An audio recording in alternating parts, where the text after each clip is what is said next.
dealing with devotees of different levels of advancement or calibers. There are three considerations in relationship: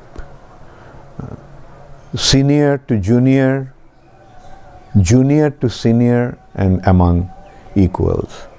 In this respect, there is a verse from Srimad Bhagavatam, 4th canto, 8th chapter, text 34, which says, Gunadhikan mudang lipshet, anukroshang gunadhamat, maitring shamana dannichan, na tapoir abhidhiyate.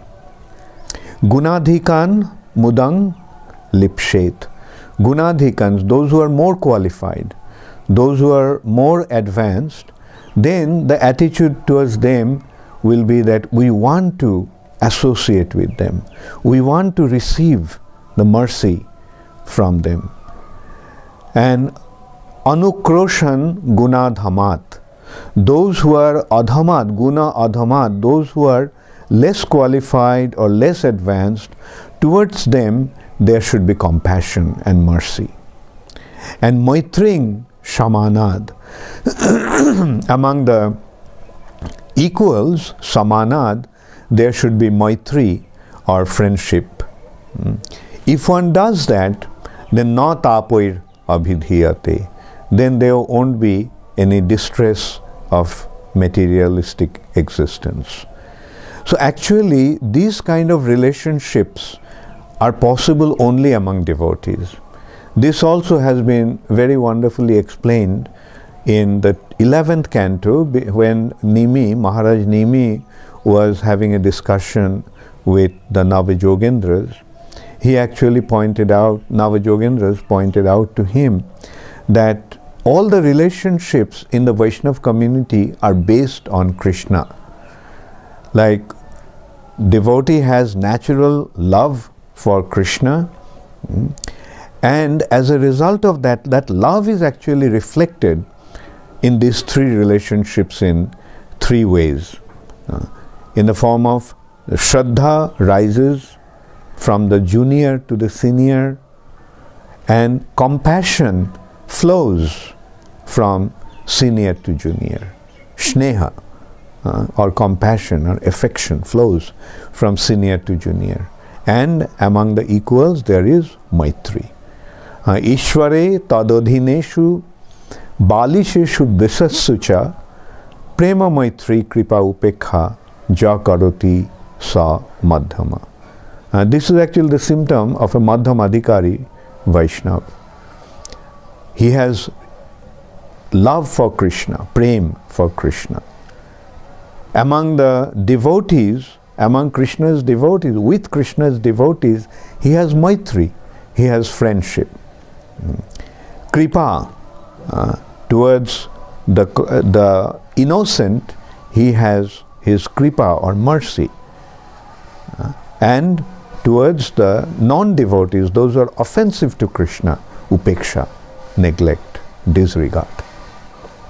So the relationships are actually based on, Vaishnava relationships are always based on the basis of Krishna. And in this respect, we can see that how the junior should treat a senior. Like an example, a beautiful example is from Srimad Bhagavatam, 3rd canto, 4th chapter, when Vidura met Uddhava, and the Vidura wanted to take the advice or guidance or Krishna conscious instructions from Uddhava, because Uddhava met Krishna and Uddhava received personal instructions, and he was so intimate, so devoted to Krishna, that he naturally wanted to get instructed by Uddhava. But Uddhava said, no, no, no. Like, actually, Maitreya Rishi has been instructed by Krishna to instruct you. So, here Uddhava's attitude was that you are senior to me, you are superior to me, how can I guide you, how can I advise you? Rather, I will rather advise you to approach a more senior devotee who can guide you, and that is Maitreya Rishi. By age and by seniority and by advancement, he is much more superior. Srila Prabhupada very emphatically pointed out that among devotees there should be friendship. Just as that verse mentioned, Premo, Maitri, Kripa, Upekha. Maitri, or friendship, is among those who are equal. Among devotees there is friendship. And in that respect, we should always remember that Prabhupada wanted us to cooperate. He most emphatically, he actually gave that instruction. He even went to the extent of telling that your love for me will be shown by how you cooperate with each other. And Prabhupada emphatically told his disciples, there is a letter to Gargamuni written as early as in 69, and in that letter Prabhupada told Gargamuni that among yourselves don't fight, because if you start fighting among yourselves, then everything will be spoiled. Rather, you develop a spirit of cooperation, do things collectively, try to help each other, and then only this movement is going to spread effectively. And in that respect, Prabhupada pointed out that the mood of the devotee should be that they should try to assist each other, not try to exploit each other, not try to lord over each other. Just assist each other and preach with the attitude that I am your servant. We are addressing the devotees as Prabhu, and Prabhu means master. In that respect, Prabhupada wrote a letter, and in that letter to Gargamuni, he is pointing out that we should not just tell them that we address them as Prabhus, but then we start to command, order himself. Oh, bring me this or do this thing for me. Rather, the attitude should be, what can I do for you? And that is the spirit that the devotees must develop, and that is the real friendship, that is the real Maitri. And Kripa, to the compassion towards the junior devotees. In that respect, Prabhupada wrote a letter to Mother Jadurani, and he told her that treat the junior devotees as your younger brothers and make them feel that you are there to take care of them, you are there to assist them, and in that spirit you try to take care of them, and this is how the senior devotees must deal with the junior devotees. Dealing with wealth and opposite sex. Prabhupada pointed out that Kamini and Kanchan, beautiful women and gold or wealth, they are the most alluring aspects of Maya. Therefore, as devotees, we have to be very, very careful how we use them. Generally, yogis and gyanis, they try to avoid that. They go to a solitary place to be away from these allurements. But devotees do not take that kind of attitude. Devotees' attitude is always very positive. The devotees engage everything in Krishna's service, and that is how he purifies his consciousness, and that is how he remains unaffected by the allurements of Maya. Prapanchika taya buddha hari sambandhi bostuna mumukshubhi parityago vairagyan falgu kattate. Thinking the objects that could have been engaged in Krishna's service, if one thinks that they are material and renounces them, that renunciation is negative renunciation, false renunciation. But the real renunciation is to engage everything in Krishna's service. Prabhupada pointed out that yes, beautiful women will be there. Our movement is to spread Krishna consciousness. So young women will join the movement, and there will be also lots of wealth coming in. So devotees must learn how to engage them in Krishna's service, and that's how he actually should avoid being affected by the influence of these two things. Like just offer everything to Krishna. Nothing is meant for my enjoyment, but everything is meant for Krishna's enjoyment. That also leads to another point, dealing with influential people. Like when we are dealing with influential people, we should be very, very careful, because one thing, the influential people can do a lot for us because of their wealth, because of their influence, because of their position. They can help, and we need to take their help. But we have to be very, very careful that they do not get upset. When Brahmananda Swami, he was not a Swami at that time, Brahmananda Prabhu was dealing with Macmillan to print Bhagavad Gita, and when he informed that to Srila Prabhupada, Prabhupada warned him that deal with them very carefully. That is, Prabhupada meant that we need their help, so take their help properly and don't disappoint them so that they withdraw their help. And at the same time, when Shamsundar Prabhu got to know about, made acquaintance and friendship with George Harrison and John Lennon, and he was cultivating them, Prabhupada was very pleased, and he told them that cultivate them very carefully, treat them very nicely, so that they can be engaged in Krishna consciousness and spreading this movement all over the world. And George Harrison did. But at one point, Tamal Krishna Maharaj and Brahmananda Prabhu just wanted to, they actually printed a leaflet where they mentioned that Srila Prabhupada is instructing them, guiding them in the yoga of ecstasy.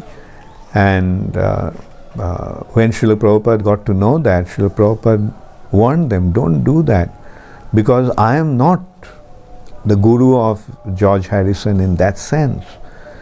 So dealing with people of other faith. Srila Prabhupada was very broad-minded. Srila Prabhupada wanted to deal with everybody. Srila Prabhupada did not want to make any discrimination as such. And that is the vision of a Mahabhagavat. And in that respect, Nanda Kumar Prabhu mentions about his experience, one of his experiences. Srila Prabhupada was in London at that time, and Nanda Kumar Prabhu happened to just meet one elderly nun, Christian nun. And so he just said Hare Krishna to her, and she also responded by saying Hare Krishna. And that impressed Nanda Kumar Prabhu very much, so he started to talk to her, and he mentioned to her that my spiritual master is here, and would you like to meet him? And she was immediately, she responded in a receptive way. And so Nanda Kumar Prabhu brought her to Srila Prabhupada.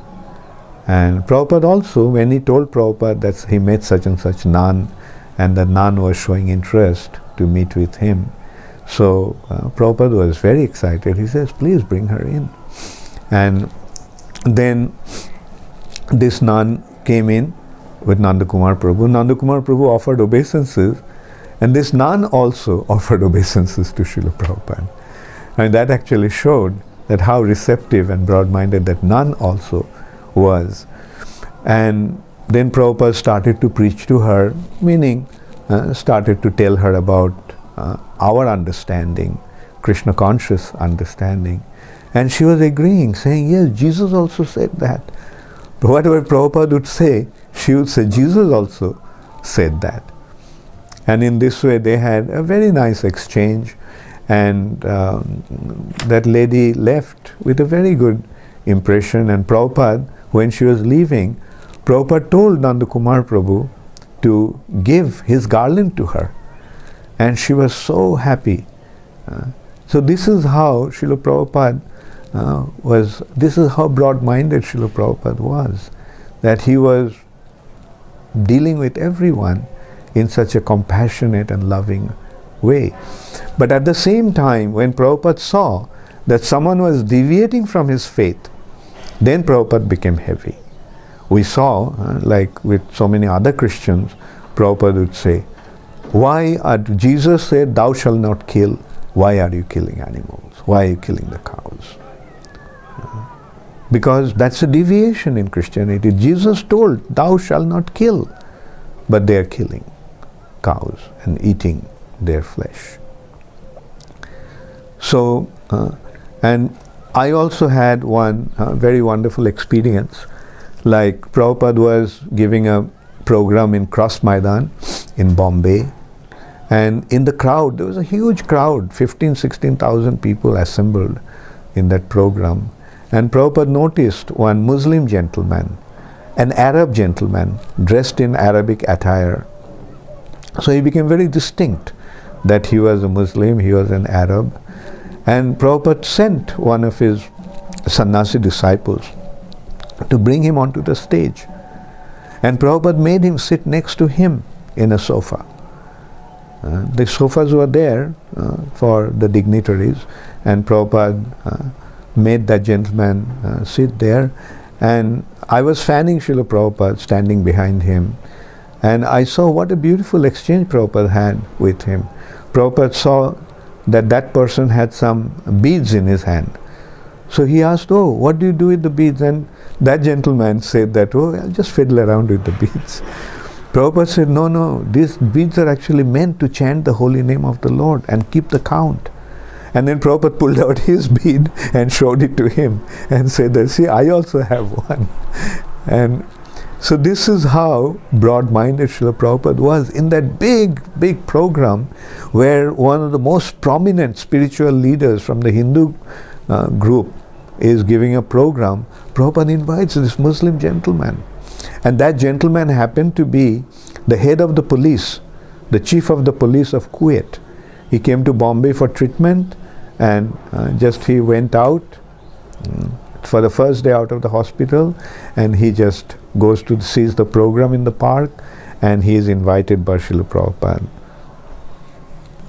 Dealings with karmi relatives and friends. Srila Prabhupada was very particular that that if the relatives are not totally unfavorable, we should deal with them in a nice way. Srila Prabhupada was very particular about that.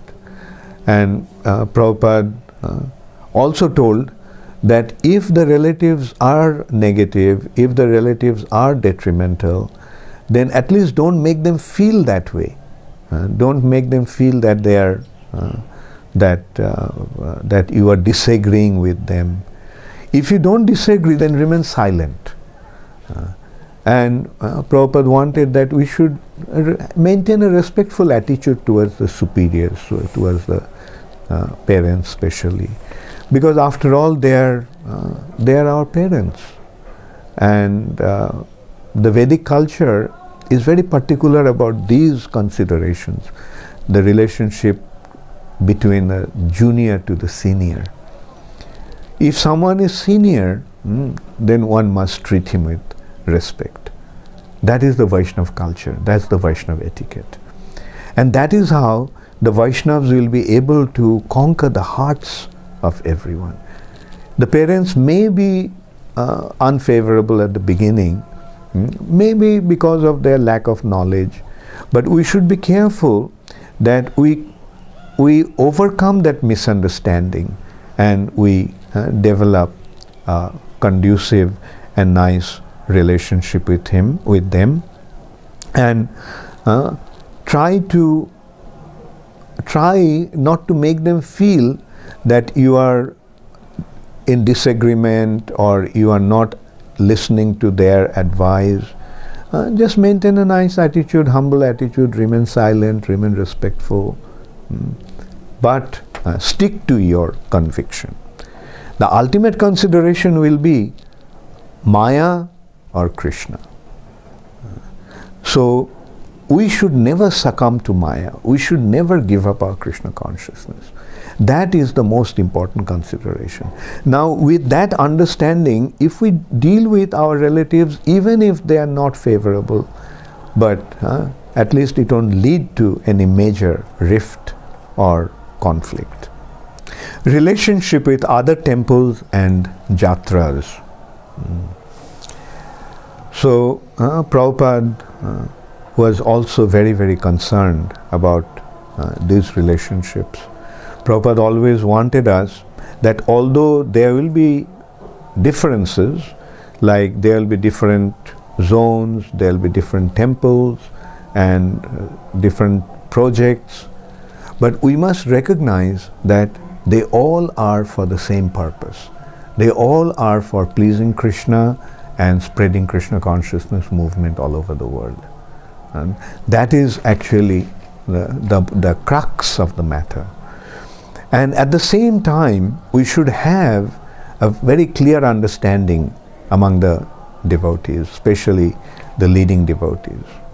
And in these respects, Prabhupada gave very clear instructions, like if one group of devotees go to another area to distribute books, the devotees should actually do that with prior permission of the local temples or local GBC. And when the devotees would go to those other areas, they should stay in the same in the temple, and they should abide by the instructions of the temple president. So, meaning they should actually function as if they are a part of that temple. They shouldn't just come in and try to do things without consultation or as a separate entity. And then Prabhupada said that if the money is collected, that also should be shared. That also, what should be done with the money the agreement should be there with due consultation and understanding. And at the same time, Prabhupada also pointed out that if somebody comes, if sannyasis come to a certain zone and collects money, he should consider that money actually should be given to the temple. Not that somebody comes, collects money from some area, and then he goes away taking that money. So these are the very, very clear instructions of Srila Prabhupada, and we can see that if that happens, then naturally a very conducive, amicable relationship will develop between different zones and between different temples. And if we don't do that, it may lead to some major conflict which will simply hurt our movement. We should always remember that our consideration is not some zonal development of some area only. Some zone may belong to me, but I belong to the institution of ISKCON. Therefore, the overall development of ISKCON should be our desired objective. Like, you can consider if the body, if one part of the body is flourishing and the other part of the body is diminishing, then the entire body will be affected by that. So we should be very careful about the overall health of the body.